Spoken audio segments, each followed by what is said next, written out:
قلب الحدث تقدم لكم حوار مع الفائزين بشخصية العام شهر فبراير 2015. أعزائي موظفي فندق شرطة القاهرة المحترمون، أسعد الله أوقاتكم بكل الخير. اليوم الأحد الموافق 29/3/2015 نجري حوارا لمجلة قلب الحدث مع السيدين الأستاذين الفائزين بشخصية العام ابريل 2015، وهما الاستاذ محمود عز الدين حماد من اداره الموارد البشريه بالفندق ومتبوئ المركز الاول بالمسابقه شهر فبراير 2015 شهر ابريل 2015، والاستاذ احمد محمد عبد الحميد من قسم التجهيز والتحضير بالفندق ومتبوئ المركز الثاني بالمسابقه ابريل 2015. بدايه دعوني ارحب بكم واهنئكم بثقه زملائكم ولجنه التحكيم ووقرها بكم ومنحكم هذا الشرف. السؤال الاول،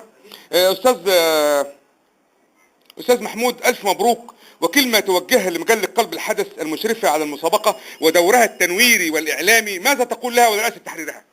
الله يبارك فيك. أول حاجة، ثاني حاجة، دايما قلب الحدث موجودة في كل حاجة في الفندق وبتراعي الموظفين كلهم، ودايما عايز تعرف أي أحداث خش على قلب الحدث، ده دايما يعني الشعار.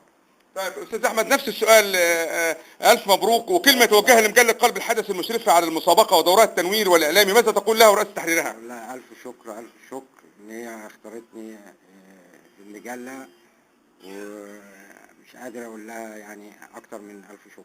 أستاذ محمود، كلمة توجهها للجنة التحكيم الموقرة والتي أنجزت مهمتها بكل حيادية وشفافية ونزاهة، والتي كانت مكونة من السيد الأستاذ صالح محمد صالح قسم الموارد البشرية، السيد الأستاذ جمال الدين بدر الدين قسم المكاتب الأمامية، السيد الأستاذ أيمن أباظة مدير قسم الحفلات، السيد الأستاذ ياسر أبو المجد مدير قسم الأمن الصناعي، السيد الأستاذ ياسمين نبيل قسم الموارد البشرية، السيد الأستاذ أيمن جاد مدير قسم كافيتيريا العاملين، السيد الأستاذ أحمد عيد قسم البلمن، السيد الأستاذ أحمد مرسي الأغذية والمشروبات، السيد الأستاذ أحمد ممدوح قسم المغسلة، السيد الأستاذ إسماعيل عنبر قسم المغسلة، السيد الأستاذ إسماعيل محمد قسم السيور، السيد الاستاذ اسماعيل شكري قسم الموارد البشريه قسم المواردي، السيد الاستاذ اشرف ابو بكر تلقي طلبات خدمه الغرف، السيد الاستاذ اشرف رفعت قسم الحفلات، الاستاذه هناء بهجت قسم البيزنس سنتر، السيد الاستاذ طارق شعبان قسم النادي الصحي، السيد الاستاذ ايمن مرسي الاغذيه والمشروبات، السيد الاستاذ رشاد كامل قسم اللين، السيد الاستاذ هاني لويس قسم الكازينو، السيد الاستاذه نصر احمد قسم الشرف الداخلي، السيد الاستاذ عبد العال حسين قسم الحسابات، السيد الاستاذ ابراهيم السداوي قسم اللوندري. ماذا تقول لجنه التحكيم التي اختارتكم؟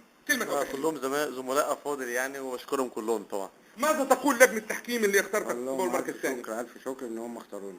لمن تهدي الجائزة وماذا تمثل وتعني لك رغم بساطتها؟ لزمايلي هنا في المكتب كله.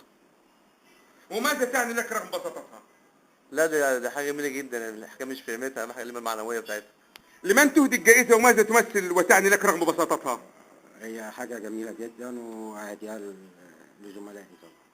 ما هي تمنياتك للعام الحالي، وكلمنا عن أسرتك وأولادك وأسمائهم ودراستهم وعملهم إن كانوا يعملون لنعرف مجتمع الفندق بهم.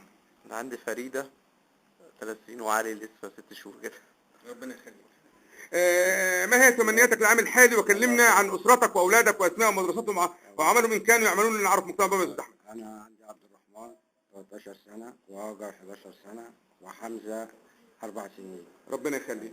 استاذ محمود، كلمه توجهها لاداره فندق شرطه القاهره الموقره. ربنا يقويهم بامانه على اللي في الفندق كله، على التجديدات والحاجات دي كلها في الفندق. كلمه توجهها لاداره فندق شرطه القاهره الموقره على ما تفعلوا مع العاملين. ربنا يقويهم والف شكر ليهم.